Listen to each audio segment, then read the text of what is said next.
What's good, everybody? It's your girl, Miss Giselle, and this is the Black Table Conversations with Miss Giselle. And today we have the dopest rapper down in Texas. We talking about MFN Rell is in the building. Say what's good. Hilarious.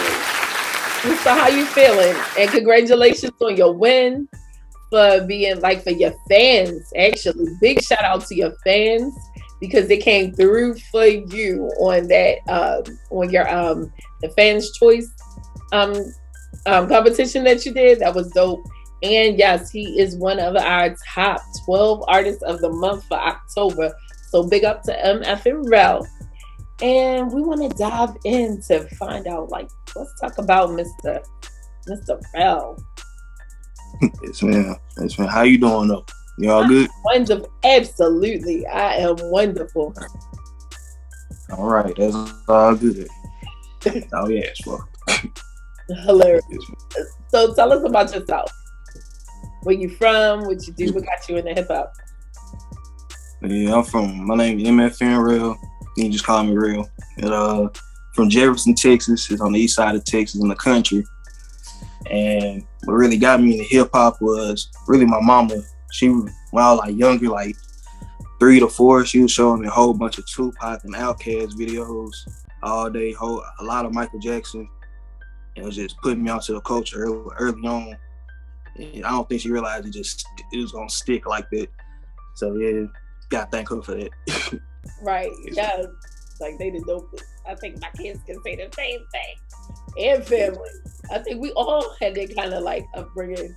It's a cultural thing. So what got you into the music? What made you actually say, I'm gonna try this? See, I used to play football back in school all the way up to my sophomore to / junior year, till I got hurt real bad one year. The last year I played, and that just really made me just want to try music. I always was writing music from since I was 10 years old.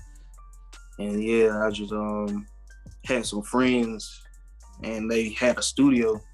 It wasn't really a studio though, it was just they had the mic and stuff set up in their father's funeral home in the office part. And that's where I recorded my first song, honestly. Hilarious. And I was 16. Yeah, I was 16. And then after I heard my voice on the song, I just haven't stopped ever since. So, yeah. He gave you the power. So what made you name yourself MFN Rell? Oh, I've been through multiple names. This is the most recent one that just stuck for me. See, can we cuss on here? Or no?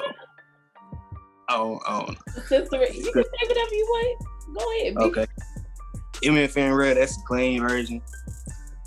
I be going by motherfucking real. But that's for performances, to get people hyped, to catch people attention. Cause that's really just how it is, to catch people attention for that one. But MFN for the clean version. For radio shows, podcasts, all that. Gotta think about that. Yeah, and I love that. That's funny. So what made you choose that? Besides getting the crowd hype, did it just happen? It just happened. I was ranting one time. I was in college. That's why I really figured it out. I was just really ranting. I be ranting a lot sometimes.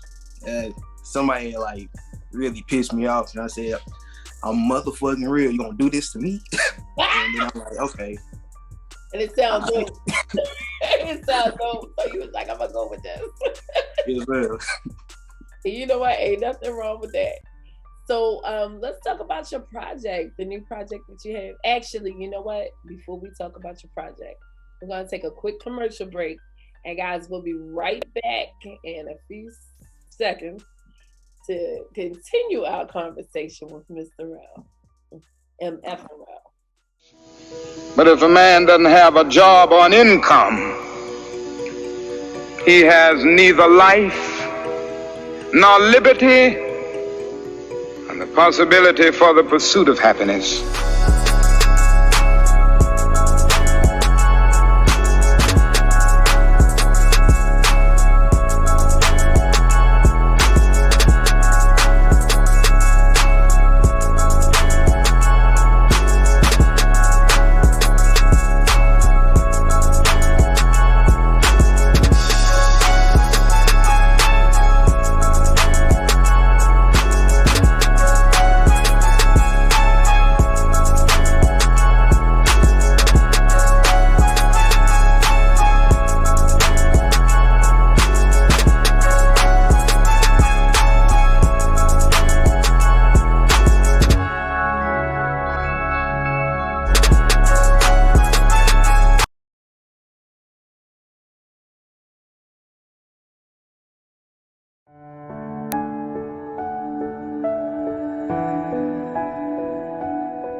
are back with MFN Rell in the building.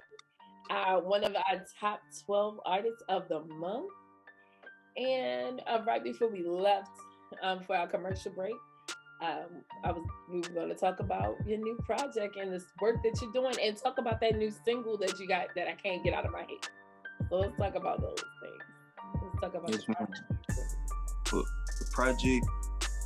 The project really is something for me that was really working on my mental health a lot, because most of the songs on there, like every one of them, every song is really depressing. Even How You Feel is on the album. What I'm talking on there is some like stuff that was really traumatic for me in my verse on that song. Like because one day one of my cousins, he's on in D1 football right now. He was in a fight, and I had to stop the fight and then calmed everything down, right? And then police came up like 5 deep, and they all pointed their guns straight at me in front of my granny. For no reason, I'm just standing there. I guess I'm just a threatening black man. That's it for that one. But yeah, that one really hurt. I ain't gonna lie. I had to talk about it somewhere out there. Like, yeah, that one hurt.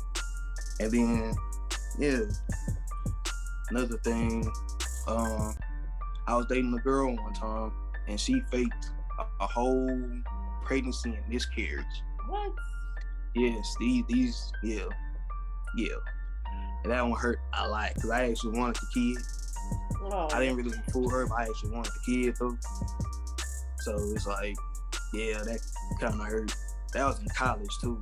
That was just real greasy, a real bad time for me. So yeah, it's a lot. Yeah, so it's just therapy. Music is therapy. Yes, man. Therapy. So it's a lot. So with your single, the single that you got out, let's talk about it. Yes, man. That's the one that hating on me. That one. Oh, that's one. That's one with all the stuff I just said. There. Yeah. But how that song came together though, I was in the studio with my producer Hidden Town, and we was just making the beat together, and then I recorded my hook and verse. That's about 15 minutes. And then I was sitting like, I actually wanted to feature on it, and he just called up one of his friends, came up, we dapped each other up, let him listen to the song, and no more than 30 minutes later, he had a whole verse for me, named him though. He's cool, he out of Shreveport, Louisiana, him and my producer. And yeah, it just happened so beautifully, just so easy, so I'm like, just meant to be. So yeah. Oh, well, I can't wait to hear even more that you're doing with your projects, all the crowdfunding stuff that you got coming up. So guys, go and support our brother here, MFN Rell. Keep in mind we in the street, and our goal is to make sure that all of this other stuff that's going on, like, I'm sorry you had the gunpoint experience, and I'm just glad that you survived it. But that's why we in the streets now. You should be yelling from the top of your lungs, reparations over everything. Period. Because that's what it is. We coming to get our check, our protections and our lands, our federal protections and our land, our ancestors for all of this. Anyway, so just keep that in mind. And what would you leave with everybody? What would you like to leave with everybody? So do whatever makes you happy, and just lead a positive life. Because you don't want to go back into some type of terrible situation over your bad choices out here. So you just gotta be positive and be happy, honestly. On that note, guys, and also before we go, where can everyone find you? What's the best place for people to find you? To get a very speedy response, hit me on Instagram at MFNRell. Find me on all streaming platforms, all major streaming platforms. And yeah, you can email me if you need to at mfnrellbookme@gmail.com. Yeah. All right. And that's the business family. Until next time, it's your girl, Miss Giselle. Peace, love, reparations, and everything else in between. Ain't nothing.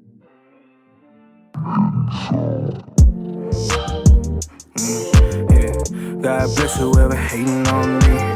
My funky town nigga with them 223s. I fuck the E girl off the E pill. Stop running, bitch, just sit still. Tell me how you feel. Tell me how you feel. Tell me how you feel. Tell me how you feel. Who the fuck is you? What the business is? Short hair bitch like Jada Pinkett. Ooh, yeah, I'm finna sin. Pocket rocket holding 10, so extended then. Ex bitch faked the baby, now she selling pussy. I'ma show you how to love like Lil Tunchi. Got a little bad tenor looking like a Ruchi, Yeah, fuck all the PDs and they family. 12 try to take a nigga life in front of granny. I can't